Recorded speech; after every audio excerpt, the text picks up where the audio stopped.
Monsieur, c'est la médaille de mon père. Les mots sortirent de ma bouche avant que mon cerveau n'ait pu les retenir. Mon doigt pointa vers l'étoile d'argent épinglée sur la poitrine du général, tremblant comme si je venais de toucher un fil électrique. Le général Richard Morrison s'est figé au milieu d'une phrase, son verre de vin suspendu à mi-chemin de ses lèvres. Tout le salon privé est devenu silencieux. 8 officiers supérieurs se sont tournés pour fixer la serveuse qui venait d'interrompre leur dîner de célébration. Je n'aurais rien dû dire. J'aurais dû garder la tête baissée, remplir leur verre, récupérer mes pourboires et disparaître dans la cuisine, là où les gens comme moi ont leur place. Mais cette médaille en particulier. Je m'appelle Mayachen, et il y a 6 mois, j'étais le capitaine Mayachen, officier de renseignement décoré, habilité à accéder à des informations top secrètes et avec un dossier militaire sans tache.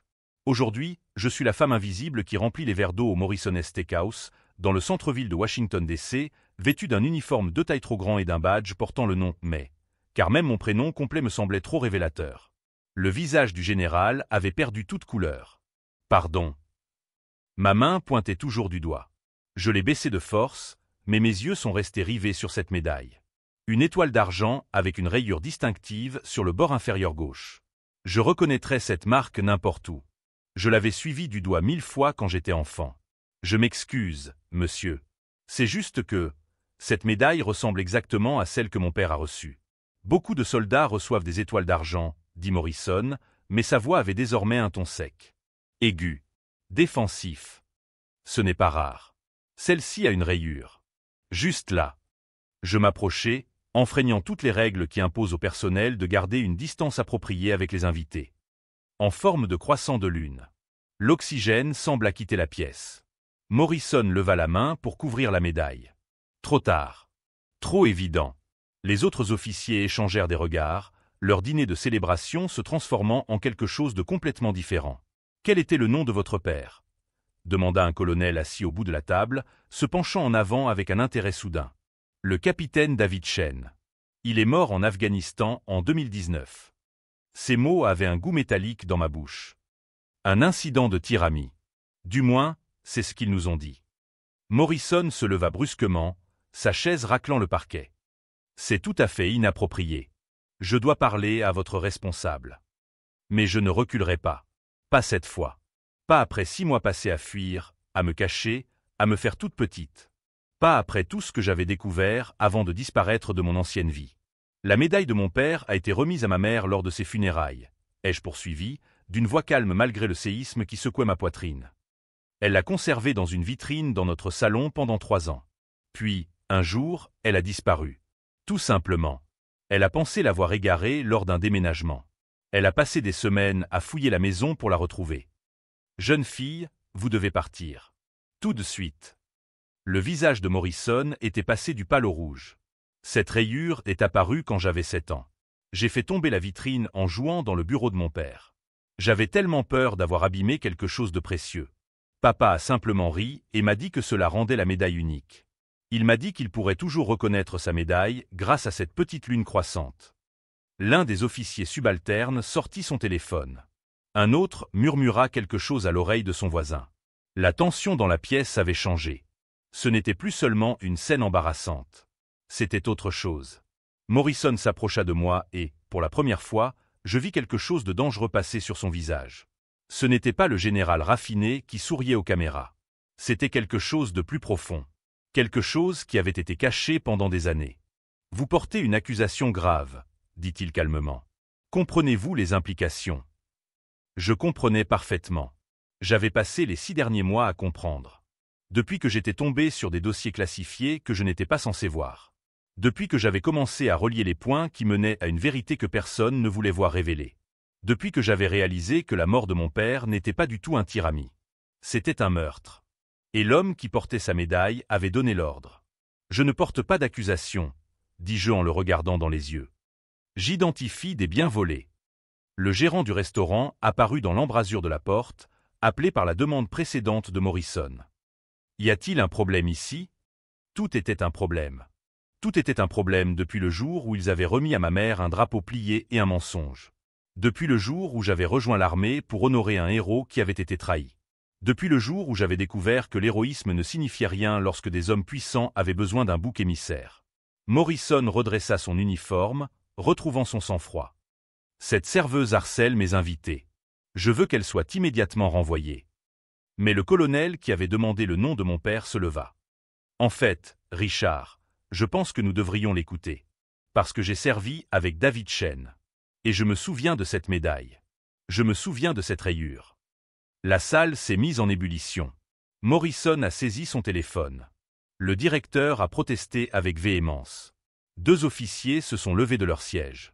Et je suis resté là, mon tablier de serveuse toujours noué autour de la taille, à regarder tomber le premier domino d'une rangée que j'avais soigneusement préparée pendant 6 mois. Ils pensaient que j'étais juste une serveuse qui était tombée par hasard sur quelque chose. Ils ne se doutaient pas que j'avais attendu ce moment précis. Ils ne savaient pas que j'avais accepté ce travail précisément parce que je savais que Morrison venait manger ici tous les jeudis. Ils ne savaient pas que j'avais passé 6 mois à monter un dossier irréfutable. Ils ne savaient pas que la jeune fille effrayée qui montrait une médaille était en réalité une agente de renseignement entraînée qui avait simulé sa propre disparition pour enquêter sur le meurtre de son père. Le visage du général m'a tout révélé. Culpabilité, panique, rage. Il savait exactement quelle médaille il portait. Il savait exactement comment il l'avait obtenue. Et maintenant, il savait que son crime parfait était sur le point d'être dévoilé.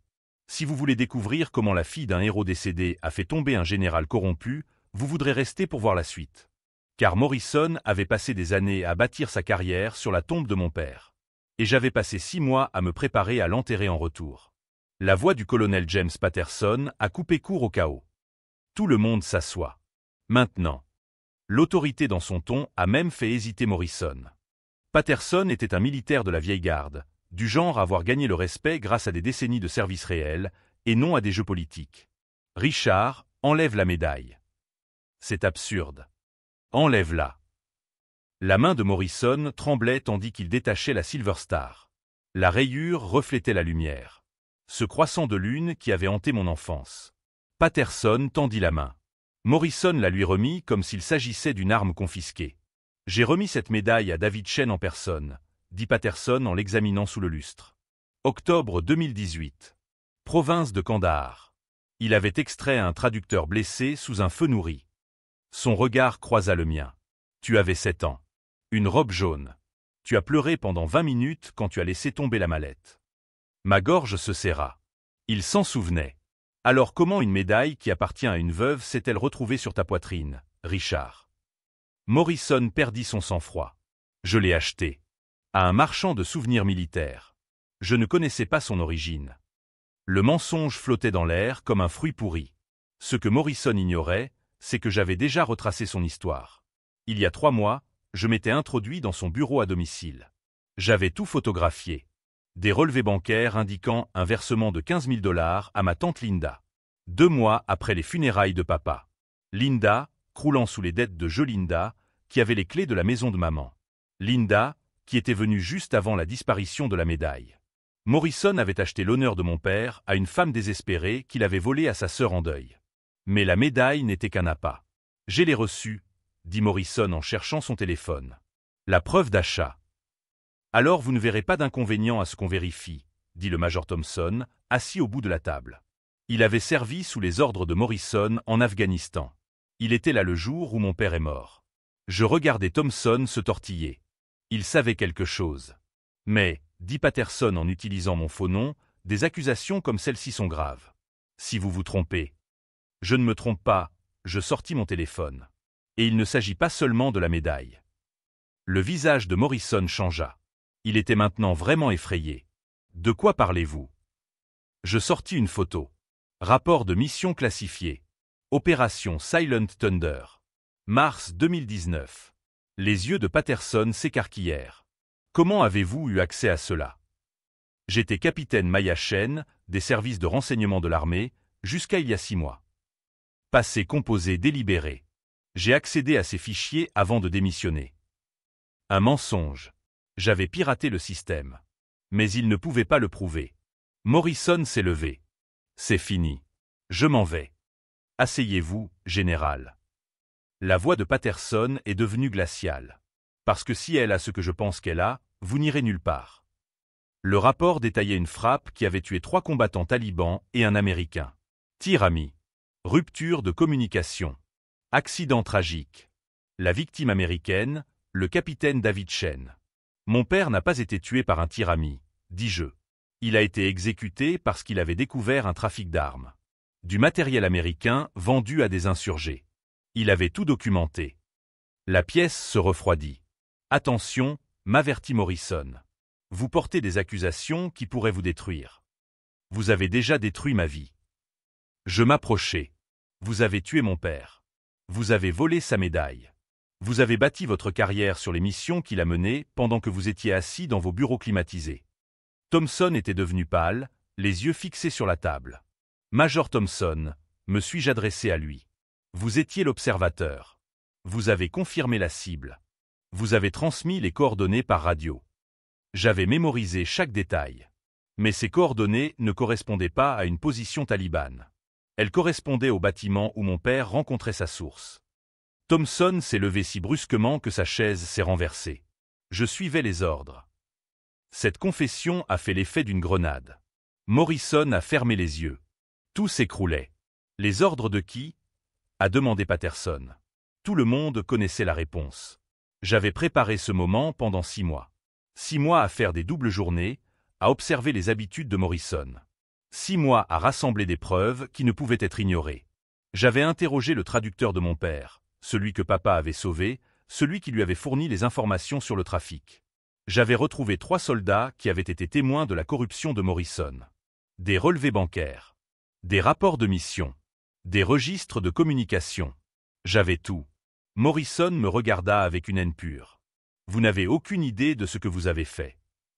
Je sais exactement ce que j'ai fait. J'ai terminé ce que mon père avait commencé. Patterson était déjà en train d'appeler quelqu'un.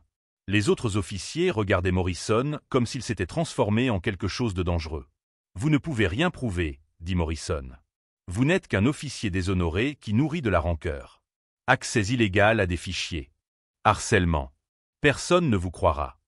Il avait en partie raison. Le faire tomber ne serait pas facile. Il avait des relations, une protection politique, des années de mensonges soigneusement construits.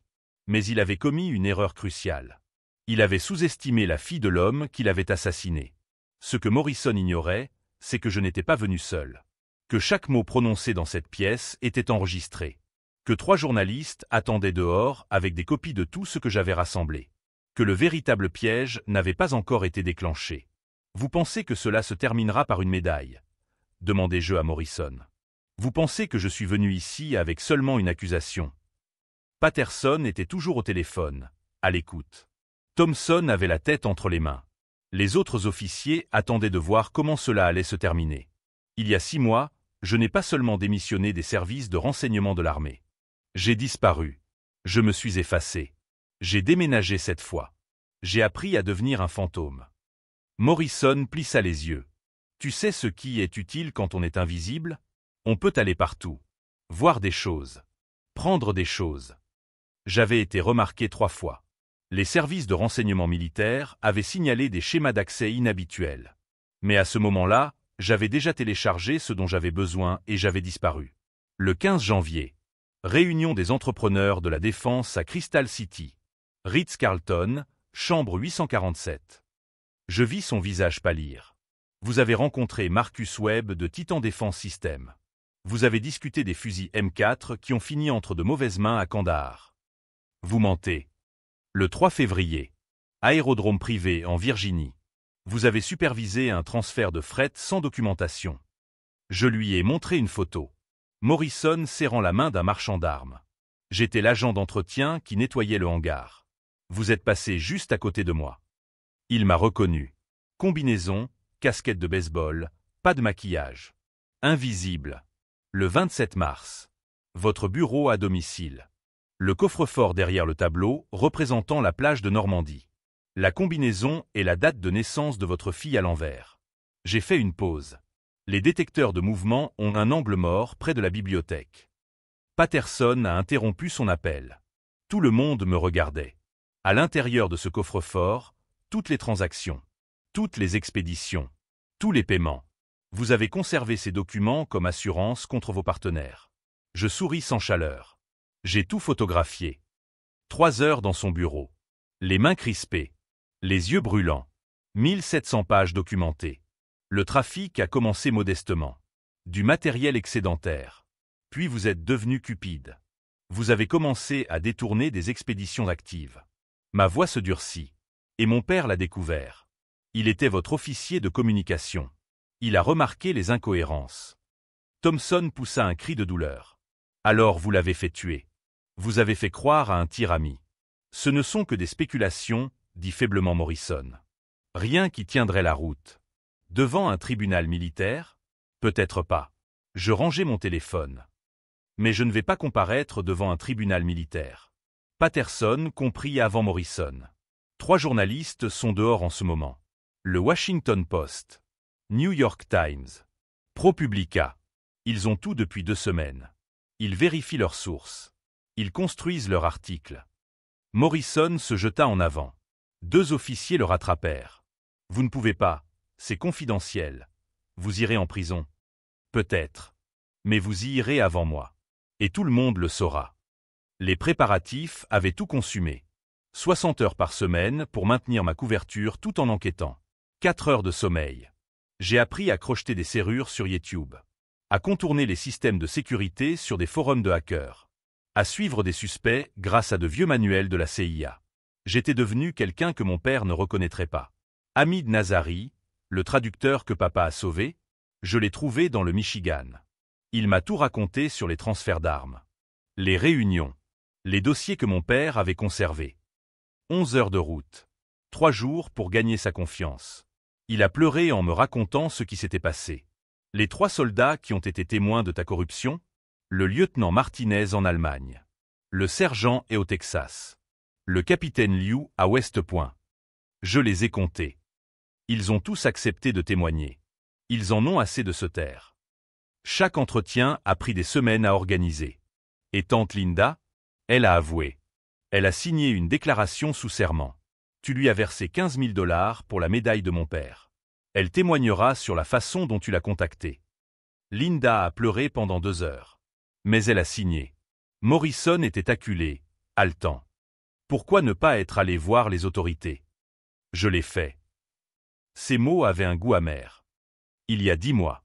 L'inspecteur général. Une plainte officielle avec des preuves. Patterson ferma les yeux. L'enquête a été classée en moins d'1 semaine. Confidentielle. Sécurité nationale. Mon habilitation a été suspendue. On m'a fortement encouragé à démissionner discrètement. Je ris sans humour. Vos amis ont fait en sorte que rien ne colle. Ce fut mon point de rupture. Quand j'ai réalisé que le système ne rendrait pas justice. Que je devrais me la rendre moi-même. Je suis donc devenu invisible. Une serveuse qui passe inaperçue. Je désignais mon uniforme. Assez proche pour vous observer. Assez patiente pour attendre. Morrison avait bâti son empire en rendant les gens invisibles. Mon père. Des soldats trahis. Les victimes de ses ventes d'armes. Cette invisibilité causa sa perte. L'article sera publié demain matin. En première page. Une révélation complète. Je le dis calmement. À midi, tous les médias du pays le reprendront. Patterson passa un autre coup de fil. Contrôle des dégâts. Mais il n'y avait plus rien à contrôler. Vous avez détruit votre vie pour ça, dit Morrison, avec quelque chose qui ressemblait à du respect dans son horreur. Vous avez détruit la mienne quand vous avez tué mon père. Je vous rends l'appareil. Le restaurant s'était vidé. Il n'y avait plus que nous et les dégâts. Encore une chose. Je sortis un petit enregistreur de ma poche. Morrison se relâcha. Chaque mot pendant 30 minutes. Les aveux de Thompson. Vos menaces. Tout est enregistré. Vous nous avez enregistrés. Thompson redressa brusquement la tête. En Virginie, le consentement d'une seule partie suffit. Je n'avais besoin que de ma permission. Je posai l'appareil sur la table. Les journalistes en ont déjà une copie. 6 mois de préparation. Exécuté en moins d'1 heure. Patterson a mis fin à son appel. La police militaire arrive. Général Morrison, vous êtes en état d'arrestation en attendant l'enquête. Morrison n'a pas résisté. Il est resté là, à regarder son monde s'écrouler. Mais je n'avais pas fini. La véritable révélation, celle qui allait bouleverser tout ce qu'il croyait savoir, était encore à venir. La police militaire est arrivée 6 minutes plus tard. 2 policiers militaires entrèrent par la cuisine. Morrison redressa sa veste, tentant une dernière fois d'afficher son autorité de général. Il y a eu un malentendu. Cette femme est instable. Épargnez-moi ça. Patterson l'interrompit. Je vous connais depuis 15 ans, Richard. Je soupçonnais que quelque chose n'allait pas depuis 3 ans. Le masque de Morrison se fissura. James, vous ne pouvez pas croire. David Chen était l'un des meilleurs officiers que j'ai commandés. Quand il est mort, l'histoire du tir-ami ne collait pas, la voix de Patterson était dure comme le granit. Je n'avais aucune preuve. Juste un pressentiment. Elle a apporté la preuve. Un policier militaire s'avança avec des menottes. Morrison recula. Savez-vous qui je suis? Qui sont mes alliés? Nous savons exactement qui vous êtes, dit une nouvelle voix. Une femme d'une 50aine d'années entra, arborant son badge du FBI. L'agent Sarah Reeves, spécialiste de la corruption militaire.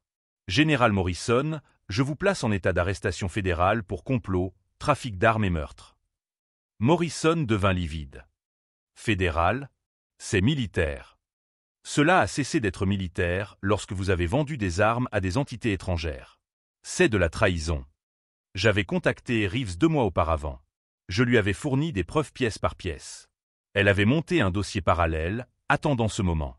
Les journalistes ne publient pas simplement un article, dis-je. Ils publient un exposé vérifié par le FBI. Chaque transaction, chaque réunion, chaque mensonge. Morrison semblait pris au piège. C'est politique. Parce que vous êtes sur le point d'être nommé secrétaire à la Défense. Terminez-je. Silence. C'est exact. L'annonce est prévue pour la semaine prochaine. Le président vous examine depuis des mois. Comment avez-vous pu?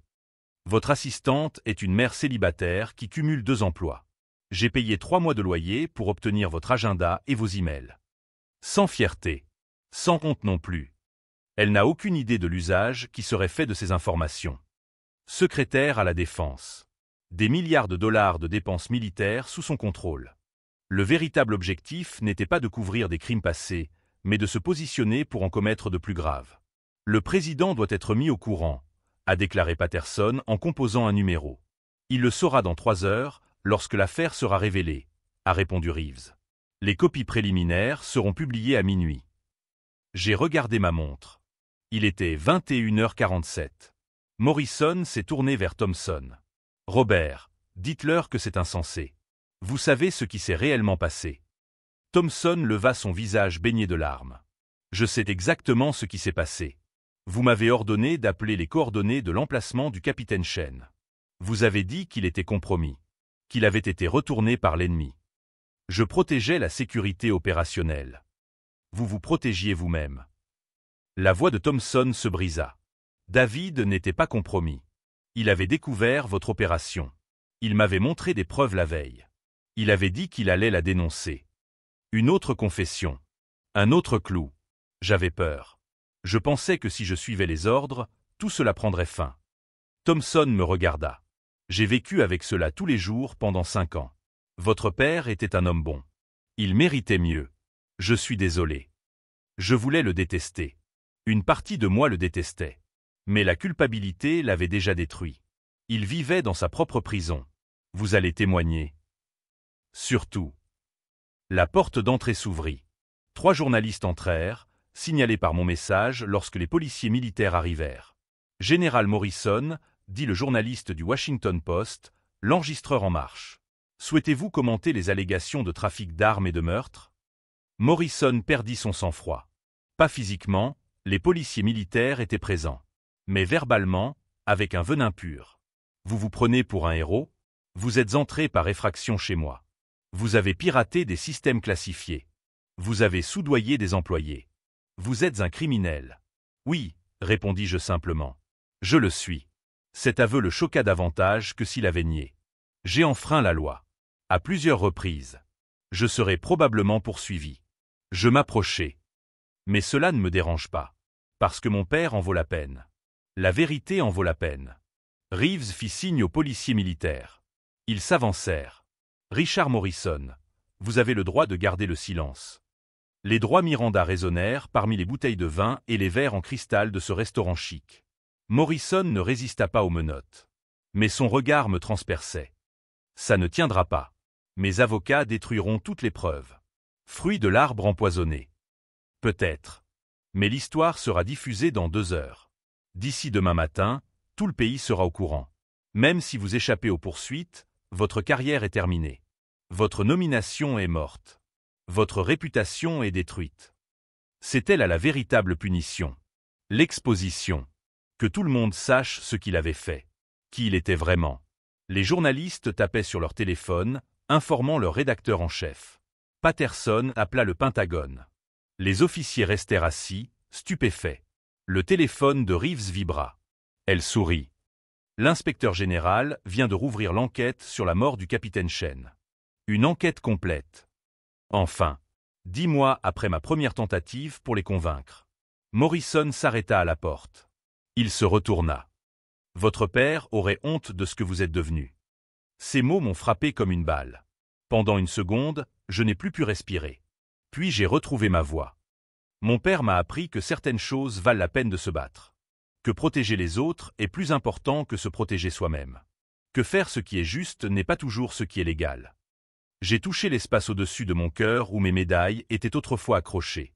Il comprendrait parfaitement pourquoi j'ai fait cela. Morrison fut emmené dans la nuit. Les flashs des appareils photo crépitèrent, les équipes de télévision apparurent. Elles avaient été prévenues. Le général qui avait assassiné mon père était conduit devant les médias nationaux. Si vous êtes toujours là à regarder la justice se faire, vous comprenez pourquoi certains combats ne peuvent être abandonnés, quel qu'en soit le prix. À travers la fenêtre, je l'ai regardé le faire monter dans une voiture banalisée. 5 années de questions sans réponse s'éloignaient. Patterson s'est approché. Capitaine Chen. Maya maintenant. Maya. Votre père serait fier. Pas honteux. Fier. Les mots que j'avais besoin d'entendre. Reeves nous a rejoints. Nous aurons besoin de votre entière coopération. Tout ce que vous avez recueilli, toutes vos méthodes. Une divulgation complète. Je comprends. Vous serez probablement poursuivi. Effraction. Accès non autorisé. Corruption. Elle a souri légèrement. Mais je recommanderai l'immunité en échange de votre témoignage. Vous nous avez livré la plus grande affaire de corruption militaire de la décennie. Cela compte. Ce n'était pas une garantie, mais un espoir. Les journalistes voulaient des interviews. J'ai refusé. Ils avaient l'histoire, ils n'avaient pas besoin de mon visage. Alors que le restaurant se vidait, je me suis retrouvé seul avec Patterson et Thompson. Que va-t-il se passer maintenant? Demanda Thompson. Vous témoignerez. Vous direz la vérité. Vous en subirez les conséquences. Et vous? Je regardais autour de moi le restaurant où j'avais travaillé pendant 6 mois. Le tablier que je portais encore. La vie que je m'étais construite dans l'ombre. Je redeviendrais invisible. Jusqu'au procès. Mais l'invisibilité n'était plus une option. L'histoire serait révélée dans moins de 2 heures. Mon nom partout. Mon visage. Mon histoire. Le fantôme était sur le point de devenir très, très visible. Et d'une certaine manière, cela me semblait tout à fait normal. L'histoire a été révélée à minuit 3.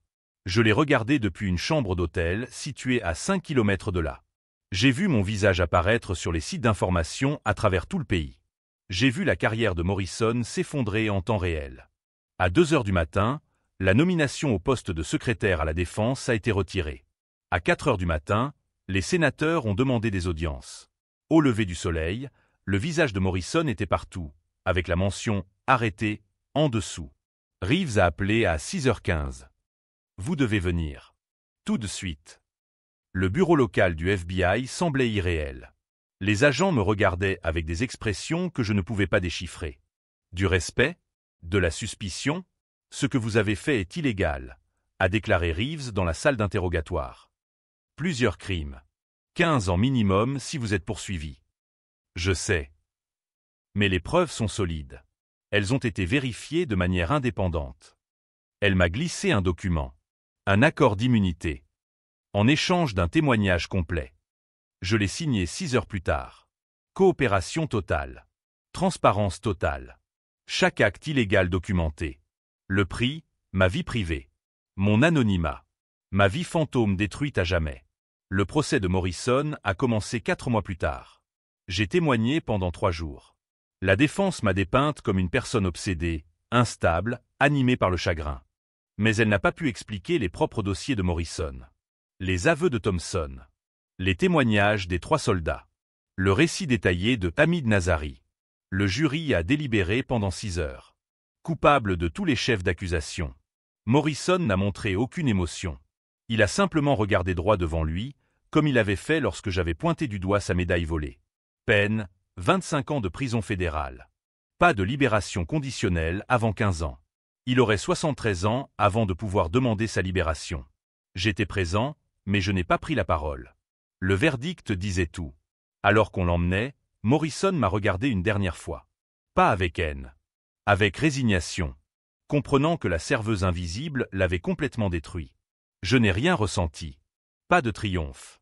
Juste de l'épuisement. Mon père était toujours mort. Le fait que Morrison soit en prison n'y changeait rien. Mais la vérité était désormais connue. L'armée a rouvert 97 affaires liées au commandement de Morrison. Elle a découvert 15 ans de corruption. 12 officiers ont été impliqués.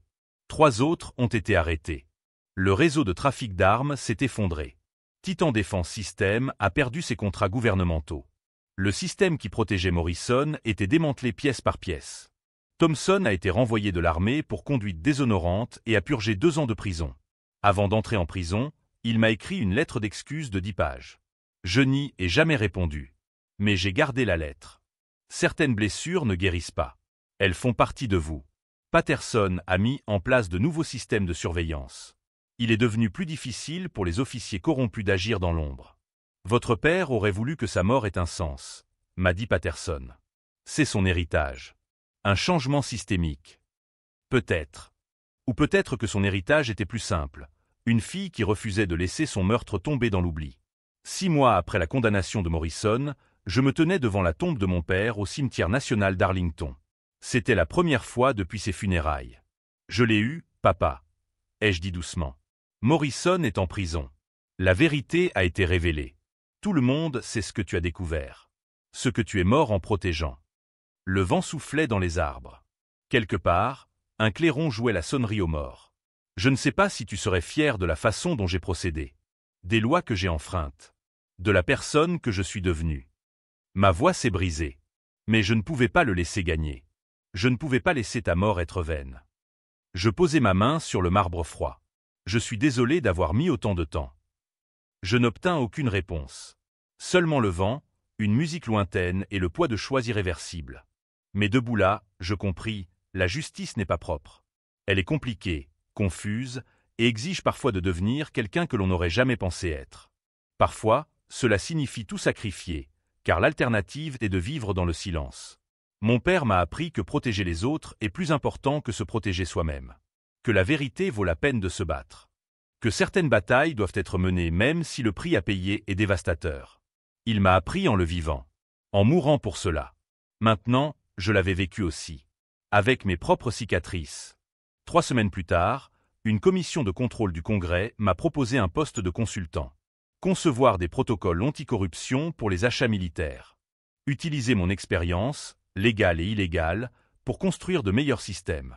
J'ai accepté. Pas pour la reconnaissance. Pas parce que je m'étais pardonné. Mais parce que la mort de mon père devait continuer à avoir un sens. Devait continuer à créer le changement. Certaines personnes fuient leur passé. J'ai passé 6 mois à devenir invisible, puis j'ai accepté que mon passé définisse mon avenir. Et peut-être que c'était bien ainsi. Peut-être que certains fantômes sont destinés à devenir visibles. Certaines vérités sont destinées à être criées. Certains combats valent tous les sacrifices. Le système a essayé de faire taire mon père. D'enterrer sa découverte. De le faire disparaître dans les statistiques de la guerre. Mais ils ont sous-estimé la fille invisible qu'il aimait. Qui avait appris de lui. Qui avait hérité de son refus d'accepter l'injustice. Ils pensaient que me rendre invisible me rendrait impuissante. Au contraire, cela m'a rendue dangereuse. Je m'appelle Maya Chen. Fille d'un héros assassiné. Ancienne officière du renseignement qui a enfreint la loi pour dénoncer la corruption. Je suis visible maintenant. Pour toujours. Et je n'ai pas fini de me battre. Car quelque part, une autre famille se fait mentir au sujet de la mort de son soldat. Un autre officier corrompu vole la gloire. Une autre vérité attend d'être révélée. Et quand il faudra quelqu'un prêt à tout sacrifier, je serai prête. Pas en tant que fantôme. Pas en tant qu'invisible. en tant que celle que je suis vraiment, la fille de mon père, perpétuant l'héritage qu'il a protégé jusqu'à la mort. Certaines médailles sont volées. D'autres finissent par retrouver leur place. La mienne est toujours dans un casier à preuves. La condamnation de Morrison en a fait la propriété du gouvernement. Mais la véritable médaille n'est pas faite d'argent. Elle est faite de vérité, de persévérance, de sacrifice. C'est l'héritage de ceux qui refusent de laisser l'injustice l'emporter. Si vous avez suivi ce parcours jusqu'au bout, vous comprenez que le véritable changement ne vient pas du silence ou de la prudence, mais de ceux qui sont prêts à tout risquer pour la vérité. Et si cela vous parle, si vous croyez que certains combats en valent la peine, alors vous êtes exactement le genre de personne qui peut faire la différence dans ce monde. Cette médaille, personne ne pourra jamais la voler.